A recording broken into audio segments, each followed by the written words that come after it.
Hello नमस्कार दोस्तों, स्वागत है आपका मेरे यूट्यूब चैनल एडीयू ट्री में। दोस्तों, आज के इस वीडियो में हम सिख धर्म तथा उसके राजनीतिक पहचान तक के सफ़र के बारे में पढ़ेंगे और समझेंगे।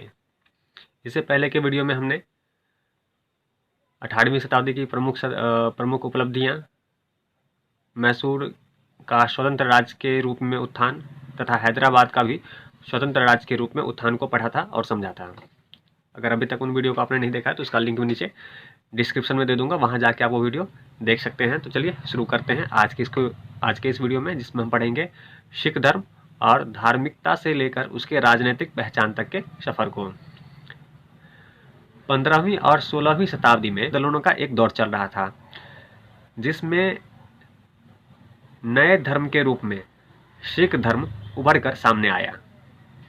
इसके जो संस्थापक थे गुरु नानक थे, जिन्होंने अपने अनुयायियों को सिख नाम दिया, जिसका साहित्यिक अर्थ है सीखने वाला या अनुशासित।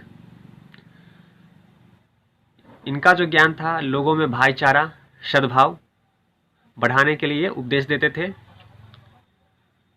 सिख नाम जो है एक व्यापक अर्थ वाला हो गया, किसी जाति का प्रतीक न होकर एक धर्म बन गया था। गुरु नानक का धार्मिक आंदोलन शांतिपूर्वक व्यापक था और इसका लक्ष्य धर्मनिरपेक्ष जीवन के साथ एकता स्थापित करना था।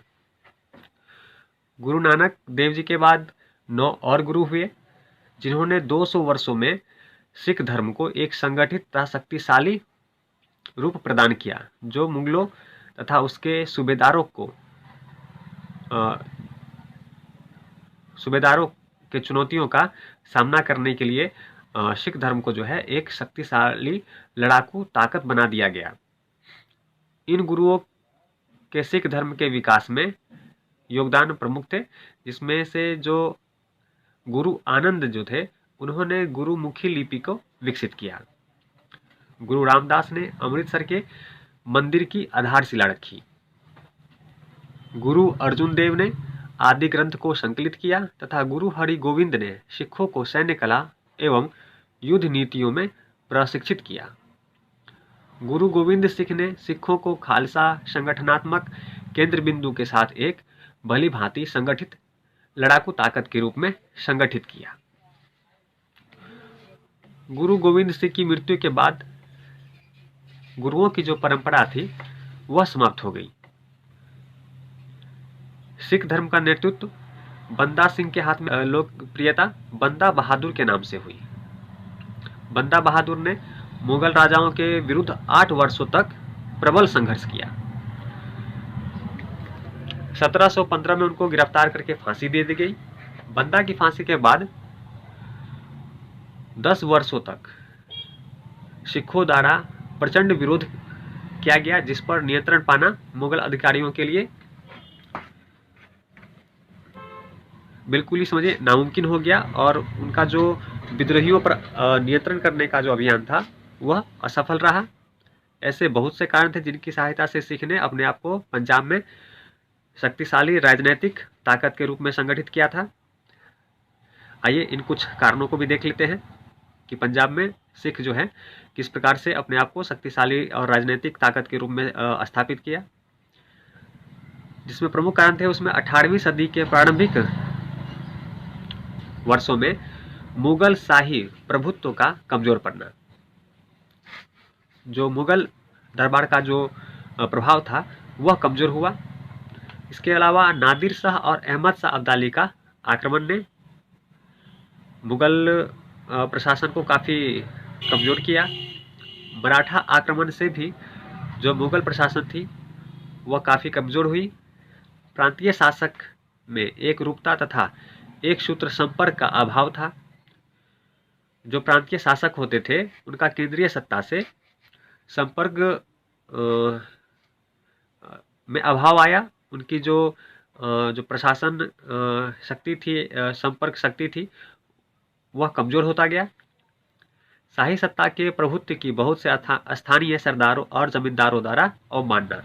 जैसे शाही सत्ता से जो आदेश आते थे, अगर यह स्थानीय सरदार और जमींदारों के हित में नहीं होते थे तो ये इनकार कर देते थे। इस तरह के जो कारण थे वह पंजाब में सिखों को एक शक्तिशाली राजनीतिक ताकत के रूप में स्थापित होने में काफ़ी सहायता की। 18वीं सदी पंजाब में इन सभी कारणों से बड़ी अराजक स्थिति पैदा हुई। इस स्थिति को सिखों का सबसे शक्तिशाली ताकत के रूप में उदय हुआ।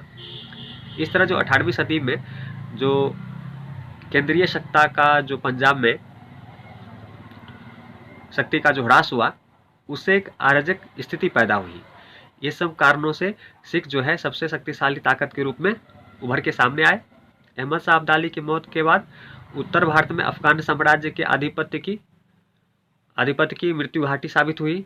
इसके बाद जो अहमद शाह अब्दाली की जब मृत्यु हुई, उसके बाद अफगान साम्राज्य में एक गैप सा हुआ, जिसका फायदा सिखों ने उठाया। अफगान शक्ति के पतन के साथ ही सिख मसलों ने पंजाब में प्रमुख भूमिका प्राप्त कर ली। इनके सरदारों ने स्वतंत्र रियासतों को बनाने, इसके अलावा देखें तो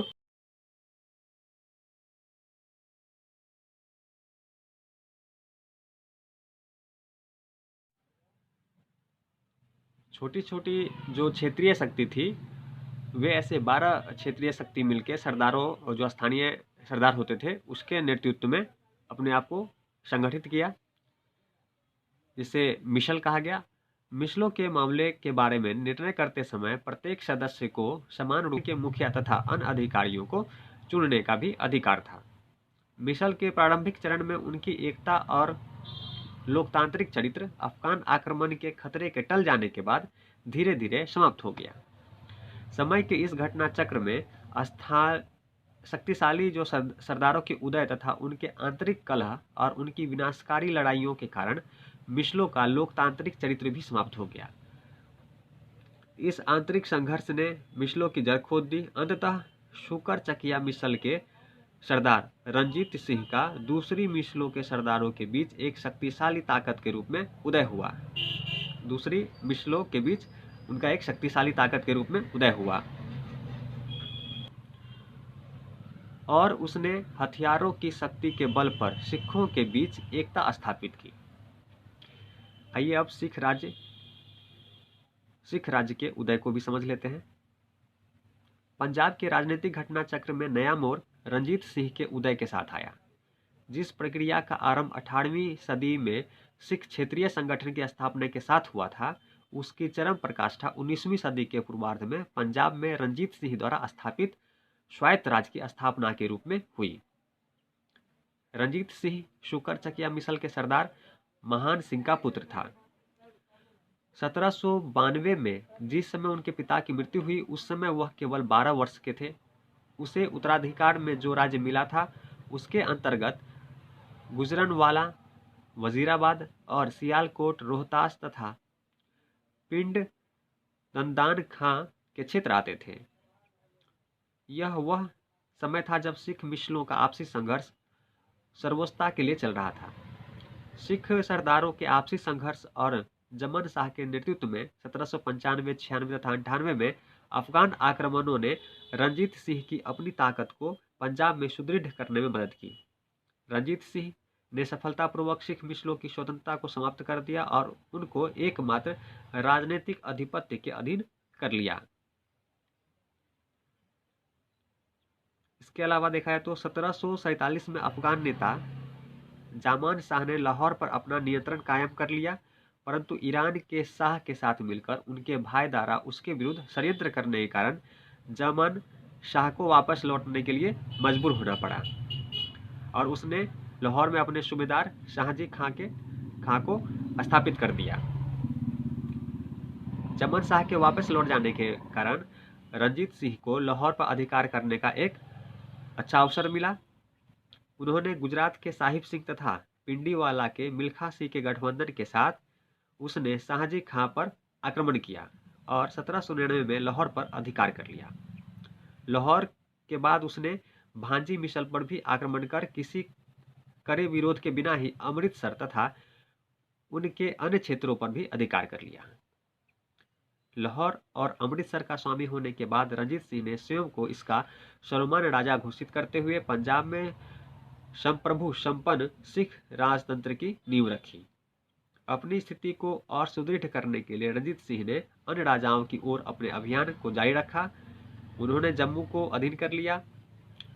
मीरोवाल, नरोवाल, सियालकोट, दिलावरगढ़, वजीराबाद पर भी अधिकार कर लिया और उसने कांगड़ा के राजा संसार चंद तथा कसूर के पठान सरदार निजामुद्दीन के अभियान को तोड़ दिया। काबुल की मुसलमान रियासतें जैसे कि झंग तथा साहिवाल समर्पण करने को भी तैयार थी। जैसे मुल्तान के गवर्नर मुजफ्फर खान ने रणजीत सिंह को ढेर सारे उपहारों के साथ बधाई दी, परंतु मुल्तान ने अंततः 1818 में मीर दीवान चंद के नेतृत्व में सिख सेनाओं के सम्मुख आत्मसमर्पण कर दिया। इस तरह के बहुत से अभियान रणजीत सिंह ने किए जिनमें उन्हें काफी सफलता मिली। रणजीत सिंह द्वारा स्थापित राज्य की क्षेत्रीय अखंडता को 1845 तक बनाए रखा तथा कुछ नए छोटे क्षेत्रों को भी उसमें शामिल कर लिया, परंतु विभिन्न चरणों में सिख राज्य ब्रिटिश साम्राज्यवादी व्यवस्था के अधीन हो गया और 1849 में अंतिम रूप में इसको पूर्णतः ब्रिटिश साम्राज्य में मिला लिया गया। इस तरीके से हमने आज के इस वीडियो में सिख राज्य के उदय तथा सिख का धार्मिकता से लेकर राजनीतिक पहचान तक के सफर को पढ़ा और समझा। इसमें अगर हम आगे देखते हैं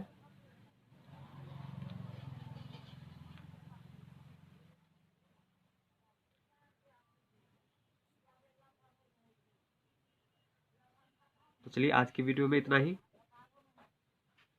मैंने सिख धर्म तथा सिख धर्म के राजनीतिक सफर को तथा सिख राज्य की स्थापना को सरल भाषा में और बहुत ही कम शब्दों में बताने का प्रयास किया है। अगर एक बार, वैसे तो एक बार में यह समझ में आ जाएगा, अगर एक बार में समझ में नहीं आता है तो 1 से 2 बार इस वीडियो को देखिए। बहुत ही आसानी से आपको सिख धर्म तथा सिख धर्म का राजनीतिक सफर तथा सिख राज्य का उदय पे आपकी अच्छी पकड़ बन जाएगी ताकि इसमें बनने वाले प्रश्नों के उत्तर आप दे सकें। तो चलिए ऐसे किसी विषय पर मिलते हैं अगले वीडियो में। तब तक के लिए धन्यवाद। चैनल को सब्सक्राइब कर दीजिए, लाइक कीजिए।